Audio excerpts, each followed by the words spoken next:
Welcome to Byte-Sized Agency Briefs, a webinar series that packs a ton of important agency information on one topic from one expert into a 25-minute brief. Why 25 minutes? Because who has the attention span for much more these days? And you can squeeze in a listen between meetings with time for a bathroom break or coffee refill before your next meeting.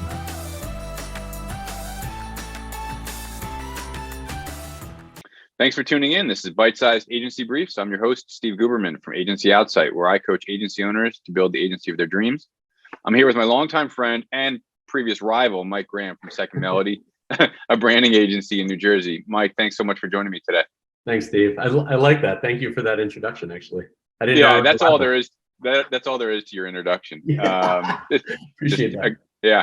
I was thinking leading up to our first schedule, and then today, when I first discovered Second Melody, and it was when I was very young in my agency and still very competitively driven. And we didn't know each other yet. I didn't know Nick or the guys at E6, and maybe I was in my second or third year, and I came across your website, and it was, you might even remember this iteration. It was, what was the guy's name? Min, yeah. Min was like popping out of a TV or something, like a project you guys had done for Panasonic, and we were also working with Panasonic. And I'm like, who are these kids in Morristown? And I just thought you were a bunch of punk kids. Come to find out you were, but so talented, so smart, and did amazing work, and come to be a hell of a guy too. So so one of the things that I think is pretty awesome, you and I have over the years, I've gotten a lot out of our relationship, the way you've supported, but how you've helped other agency owners, friends you've got, you're not super competitively driven. So kind of give me the backstory on, Second Melody, how you kind of run things there, and what your approach to running an agency is. Yeah, for sure. And I mean, thanks for the compliments. When I tell the story about you and how I know you, I mean, I kind of describe it as us all coming up together. We were not only geographically in the same area, but I mean, really in the stages together about going through it and figuring out what was working and what wasn't working. And I remember some of those earlier think tank, sessions we got together where it was really just a bitch session in the end of the day. It's like, this is what payroll is, and this is what this is. So, I got as much value out of that as you probably did. But yeah, it's funny, odd place to start, but it's funny you mentioned the competitive nature, and where I was also in that kind of realm, because I think from a competition side is something over the years, which I think you're kind of alluding to too, is that you kind of shed, as an agency owner, because you get to a point where you start to realize it has nothing to do with any of the people around you. Because I think in 17 years that we've been in business,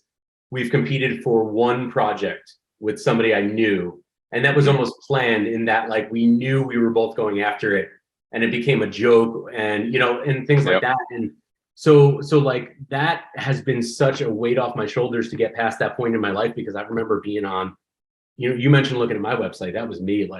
I would see a website for anybody in the city, agencies that were so far out of my stratosphere of who we would possibly compete against, and being like, oh, these guys, what are they doing? Why are they So I mean, that's really refreshing to hear. But I think from a history standpoint, Second Melody, we're a branding agency. We have a headquarters in Chester, New Jersey, but obviously after the last couple of years, we've gone fully remote and have more of a collaboration spot. We are a branding agency. We specialize in storytelling, both visual and verbal, and how that comes together, and then rolling that out consistently for all our clients. We're cross-industry, which has been awesome, because 1.5 million people told me over the years to niche my business, and we did it in a way that's another conversation. But also we like to keep things interesting and fresh. And for us, it's really we got into this mode of figuring out how we can make things for our clients that are 100% ownable by them. Accurate first and foremost, but ownable, meaning that they can grab whatever we create for them, mainly because it was built off of what they told us, and say no one else can say this, and I feel like this represents me, and I can roll this out and stand behind this completely. Team of 20 across a whole bunch of different mediums, and having a great time. That's amazing. So no niche, you fought it for years. I'm sure your coach, you work with a business coach. I'm sure he's been like, come on, niche this, niche this. And you're just like, no, we're good. But you could easily say, all right, we've got a niche in higher ed. We've got a niche in medical device or pharma. Like you play in some spaces, consumer tech, things like that. Or do you not even look at that and you're like, we just want good clients that are doing good business that we can answer the challenge for? Yeah. And I feel like you and I have had this conversation more than once and probably recently as well. You know, the epiphany kind of came from me, and you're 100% right. Coach was like, niche. It's going to be easier for you from a sales standpoint. It's going to be easier for you from a process standpoint, all this stuff. But what we started to discover together, and then also, you know, as I kind of branched out on my own, is that niching doesn't necessarily mean industry. You know, it means your offerings, your capabilities, you know, how you speak about yourself, your deliverables, you know? So when we started to look at like, okay, if I was to niche in higher ed, or, you know, pharma and biotech is huge for us, right? But I was like, okay, you know, we don't do all of pharma biotech, but for the most part, our deliverables for pharma biotech are always these type of things. You know, we're doing verbal and visual identities, and we're doing, you know, websites or whatever it may be. So then it was like, okay, well, I'm going to find the clients that absolutely need the service offering that I've narrowed it down to, you know? And we went through, I mean, for years, 17 years in business, I'd probably say year 10, I was still in this mode where we were trying to be everything to everybody. Or I shouldn't say that. It was more about taking every opportunity that came across the table, you know? And looking at it saying like, oh, this could be good for us. We could figure this out. We could, you know, and then finally realizing like, not only is that the worst way to operate, because you're sitting there running yourself ragged, trying to figure out things and starting fresh every single time you get a project, but more importantly, you're not having the conversations you should be having with your prospects in that you're not saying to them clearly, this is what I offer, and if you don't need this, then we can't work together, you know?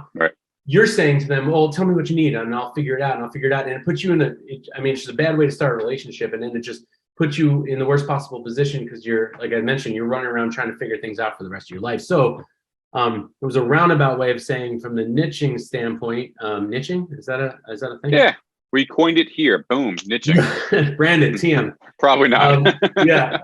From a creating a niche standpoint, it was more about me just being comfortable saying, this is what I have to offer you.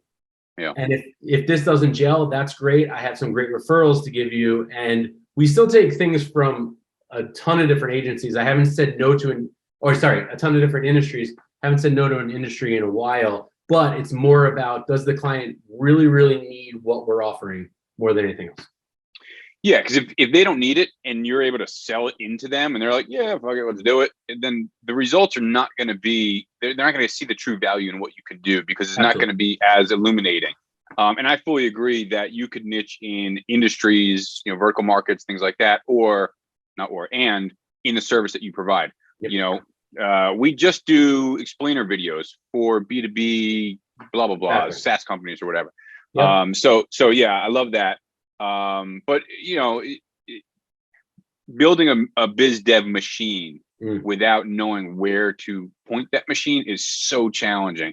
But I mean, you're kind of fortunate in that 17 years, you haven't done a ton of marketing. You fight networking tooth and nail. You don't want to go eat, you know, fast foods and you'll have a beer with somebody, right? So the biz dev machine for you is referral, word of mouth, partnerships more than anything, right? And the thing is that, you know, you talked to me 2 or 3 years ago, even that recent, and I would have played it cool on the networking thing and been like, oh, I don't do that kind of stuff.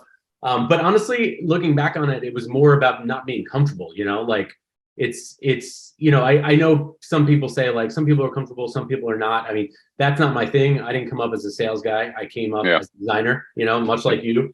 And those things can be learned. And, you know, right now I pride myself on being great at sales and business development conversations, but still that arena doesn't suit me. Like I don't do well in cold introductions, things like that. And so because of that, we had to work, you know, extra hard, I feel like, on making sure that we were putting out a product that not only was a good product, obviously, but it was recognizable, you know, like for a while we got by on, the Second Melody's creative is never in question, where someone would come to us and say, I saw what you did for so-and-so and I was blown away. And that's the best possible conversation you can have with a prospect ever, but then when we started going after larger type clients, it got to the point where we needed to be also creative about what, painting the picture of what we could deliver for them, And that's kind of how I approach business development, is that we don't give away the keys to the kingdom, but we're all about painting a picture for our clients and at the base level saying like, yes, we're going to deliver a visual identity for you, but here's what that's going to feel like, and here's what that's going to result in, and here's what you're going to be able to do with that after, and and tying it back to what they, so that's when I get a lead. But then on the other side of the thing, I have no problem telling you that like proactive business development has been on my to-do list for 15 out of the 17 years. Yeah. And we've never had a sales team, Fred, who's one of our account managers now, who's a dynamite sales person, and he's just got that knack. Like he can walk in a room, anybody cold. And he's got a kind of a hybrid role, and we're still 100% not like don't have a plan, So it's been interesting for sure, but the challenges obviously forced us to create some interesting solutions along the way, and that's been good for us. Yeah. So you mentioned you came up as a designer. Yeah. How much design work do you do now? What's your active day-to-day role in the agency? Zero design work. Very, very rarely in a pinch, only because I don't have somebody available, and maybe it's because it's something I need really quick for a sales meeting or something. I'll pull something together. But the Adobe suite is getting very rusty on my computer at this point. I gravitated, actually, I probably haven't been doing design probably for like, I don't know, 10 years almost at this point. Yeah. And what I had switched over to is when we went all in on being a branding agency, because before that we were very much a hybrid, but like we pitched ourselves as more of a design agency, and we were doing branding, but like we didn't go all in on it. We didn't have the full, we did most of the visual identity stuff, but the verbal and the narratives and all that was not something we were like selling accurately. Like we were doing it, but like, so when that happened, and when we started to develop that capability a little bit more, I was doing that. I switched over to strategy side. I always was a writer at heart, so I jumped into that and was doing more of that brand strategy. And then I'd say probably about 2 or 3 years ago is when I started to really build that team out, and now I don't even really do too much of that. My day-to-day is business development. It is coming up with strategies for the business for us to, get better at boring things like profitability and, making sure Q1 is better than Q2, all that type of stuff. And then getting involved in the more high profile clients, the larger jobs, because my team is fully capable. And frankly, you probably interview them and they say I'm annoying and get involved too much, but it's more for the love of it that I still get involved. And I also want to make sure that we're constantly improving our offering. So while my team is focused 100% on fulfilling the needs of the client in the moment, I'm looking at it from a perspective of, can this be better? Not because it failed, but can we be more efficient with this? But more importantly, can we make the deliverable even more powerful than we did on the last project? So that's, it's quite an evolution and still something I'm getting used to, but I do love it. So you're biz dev, you're managing your kind of senior leadership team, focusing on numbers, focusing you own process, I guess. Maybe you empower that down to your team, doing some high level account management, high level strategy stuff. Are you still running workshops like you used to, or is that your team doing that? Mostly team doing it. I'll participate, and like I said, I genuinely like, and not just because I think maybe a couple of them will be watching this, but like I genuinely like working with the clients that we have. I would say a biggest win and a bigger milestone for Second Melody as a whole, and this has been for a while now, but one of the biggest milestones was I think genuinely meaning like I would talk to and hang out with 99.9% of our clients. Yeah. Because we've gotten to the point, knock on wood, that we can be a little picky and choosy and who we work with, because we want that mutual respect. So like, these are people I'm genuinely interested in their businesses, genuinely interested in the product we can produce for them, and you know, count them as friends by the end of the project or even midway through the project. So when I am involved, it's because I want to be and not because I feel like I need to.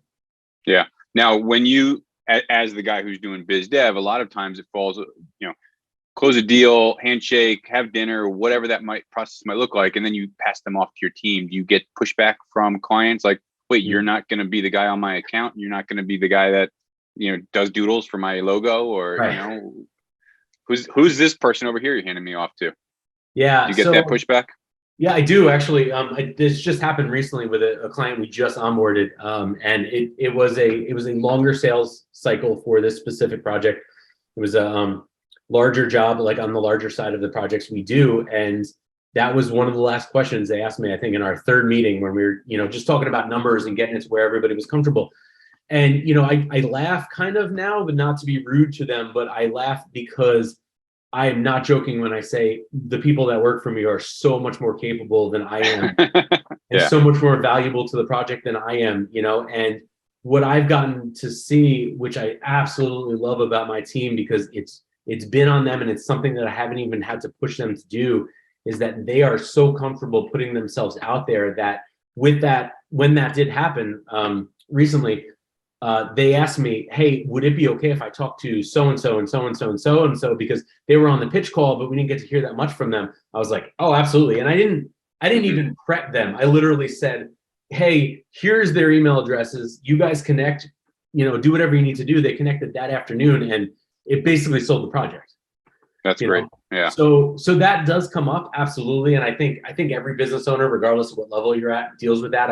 I've been able to be a fly on the wall for some clients that we're working with, really large agencies, you know, the ones you and I, you know, have had experience with, but like, you know, still like it's a mystery, like how does this agency operate?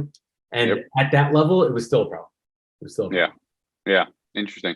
There was a time years ago, right? So I remember when you had your team in Morristown, and things had gotten really big. You had gotten overwhelmed. You kind of hit the brakes. You slashed everything, slashed everyone, and kind of started back up from scratch. Yeah. And then just kind of curious what that, I don't know, what that process was like, or what happened at that point. Where were you? What's the lesson that you learned from that? Oh, sure. Yeah. No, I mean, that's one I feel like I've told to exhaustively over the years, because I think that point in my life, especially where I was personally and professionally, was such a shock to the system. So that was 2009 when everybody was struggling. That was the, you know, huge recession we all went through. And the funny thing is going into that, and obviously I didn't have anywhere near as much business savvy. I was about 4 years into us being a company, 2009, 2010. So 4 or 5 years. And I thought I understood everything, you know, like, look at me. We have, and I mean, to be fair, we're 20 people now. I think the agency was 10 people at that point. So half the size it is now, but for us, it was probably the biggest it would ever was. And we had all these projects lined up. It wasn't a problem. Our pipeline looked solid, man. It was, you know, I was looking around going like, why's everybody worried? You know? But the biggest problem and obviously won't say any names, but like, we had 2 clients that were making up a large part of our revenue, both very large organizations, and both decided that they were going to impose stricter terms on payment. Yep. You know, they said that all of a sudden now we had to show proof that the project was done before they would pay money towards a deliverable. You know, we were used to taking deposits on projects and getting milestone payments, and then all of a sudden it was like, oh, well, we have to show proof that this is done and this is done and this is done before we pay you. And by the way, when we pay you, it's going to be net 90. Yeah. You know, so we had all this money. And I think at one point for a small agency, we were owed about $300,000. And I was pulling cash from every single place I could find. And I literally, you know, I think that point right then, you know, and so my wife, Angela, who has been with me literally since day one, I hit on her at a party the weekend after I quit my job to start Second Melody. So she has literally, like, that's the prospect I was. hey, I don't have a job, but we should go out sometime. But I'm gonna own a really successful agency one Yeah, day. You right. want to go out with me? Yeah. Yeah. And so she was with me since day one. That was the year I had bought a ring finally, and I was going to propose, and I had the date I was proposing, and that ended up coinciding with the day I had to lay off half the company. Oof.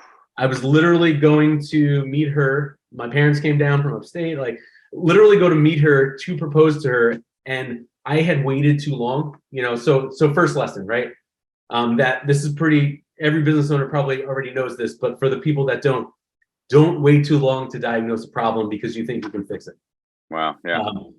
I sat there and said, oh, we'll get through it. I didn't miss a payroll. And then I missed one, but then I made it up like 2 days after. And I was very honest and open, and which I still am to this day with my employees, that like, this is what's going on. Everybody was in the same boat. Everybody knew what was going on, but I was holding out. We won't have to do this. We won't have to do this, to the point when it was like, okay, I'm sorry I told you about this 2 weeks ago, but unfortunately I cannot pay you. And the choice is that I think I'll be able to pay you, and you can hang around, hopefully because you love us. But I understand if you have to leave. For some people, and then other people, it was like not because of who they were, just because of the position. We didn't have the work coming in or whatever it was. And I still had to go do the proposal to my wife, but like I was like crawling to it and having nothing to do with putting on a ring, So sorry for the long drawn out story, but I think the lessons besides the diagnosing a problem is that also don't underestimate your team and the dedication your team has to you, because besides the people that I had to let go, of the 5 people, I think, which was half the staff, of the 5 people I propositioned and said, hey, listen, I would love if you could stay. I'm not sure what the future holds, but this is what it looks like if we build back for a state. Yeah. And I think we went through maybe 1, maybe 2 payroll cycles where I wasn't able to pay them, but then was able to make it up the following month. And no joke, Steve, we had one of those old fashioned, like, thermometers for people raising money out on the lawn. Like you map how much money to say, like, when we build back to this, then we are back, and not until that, it was dedicated, because we had empty offices. So it was like a whole wall. I remember. Yeah. So like, I think that's the other thing, is that like you talk about culture and everything like that. Sometimes I felt like early on it was unintentional, because I didn't do as much as I do now intentionally to promote culture within Second Melody, but I also probably underestimated I just underestimated the people that were around me. Besides them being the most talented people I've ever worked with, the level of dedication was something that I probably didn't even acknowledge as much as I probably should have. So, it's one of those deals where I think as a business owner, you take a step back and you look at who you work with and who works for you. And you should look a little bit deeper than how many hours they're logging every week and what, skills they bring to the particular projects, and really understand like the value they're bringing, as people, as human beings. Well, you've got people, I mean, Jay's been with you forever. You've got people that have tenure with you for like a decade plus, and a really solid core team of people, 8, 9, 10, 12 years, whatever. And that speaks volumes. That to me is that you're a solid leader. You've developed a culture, and they've contributed to developing that culture where they enjoy working together. They enjoy the work that they get to do as a team. And so it goes a long way. And you get people that are like, all right, we're going through a tough time. Well, the whole world is going through a tough time. Let's get through it together, as opposed to, see you later. Yeah, sure. Absolutely. Yeah. I have go ahead. Sorry. I was gonna say, and so long story short, she said yes. She said yes. Yeah. Still here through the ups and downs. Yeah. Awesome. I want to switch over to rapid fire real quick, because time goes by super quick. So, and first question, and I want to kind of switch it up a little for you. It's typically like, so what's one of the craziest things that you did through COVID? And that could be personal or professional, but also what's one of the greatest lessons that you took away from it? Oh, the craziest thing I did during COVID, besides buy a dog like everyone else. Craziest thing I did through COVID was decide to build the company instead of pulling back. Love it. Everything was a risk, and that was the route we decided to go instead of being scared. That's it. When to take a risk, man. Absolutely. And it's paying off dividends. Love it. What's a book, an audio book, or a podcast other than this one that you're really into right now? I am terrible probably for this podcast because I don't read business books or podcasts because I don't. One of the best podcasts I've recently listened to was one called What Had Happened Was. It's Open Mike Eagle. He's a rapper, and he profiles for an entire season the life and career of someone in the hip hop industry. Oh, cool. And I'm a big hip hop head, so that has been fascinating to me. So real quick, jump back you bring up mixtapes. Yeah. You bring up hip hop, and I think mixtapes. Quick 30-second story on what's the Second Melody mixtape all about. Second Melody mixtape was us all being collectively interested in music as a whole and trying to figure out, because we absolutely hated with our soul writing blog posts, but we wanted something to contribute monthly that would change on the website. So at first it started really elaborate. We were editing these things together, which was really fun, but then it didn't get realistic. So now we opted for Spotify, and everybody in the organization takes a month and does a theme, and we post it up. I love it. Do you have a new latest hobby or obsession or something that you're into?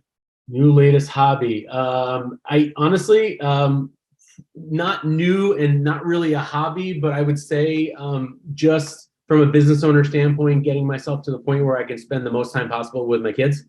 Yeah. COVID was a huge factor in that, to show me possibly not what I was missing, but like at the same time what I could have, and has driven me from a goal standpoint personally. So for me, any free time I have, which unintentionally or intentionally, I dedicate towards doing stuff with them. Love it. That's so valuable. It goes by so quick. I can't believe how old your kids are now. Yeah. So Mike, I am grateful for your time running an agency, participating with your family, kids. You got a lot juggling. So thank you. I'm grateful for your time. And Second Melody, big fan. I was going to wear the shirt, but yeah. I appreciate you, Steve. It's been great to have you as a friend for all these years, and appreciate what you're doing right now, and would recommend anybody use you for consulting across the board. Thanks, brother. All right. Take care. Thanks again for tuning in to Byte-Sized Agency Briefs. As always, if you found value in this episode, chances are someone else will too, so please share it with your network. Also, if you know someone with expert knowledge on a topic that agency owners would love, drop me a note. Let's get them on. Finally, find someone to hug today.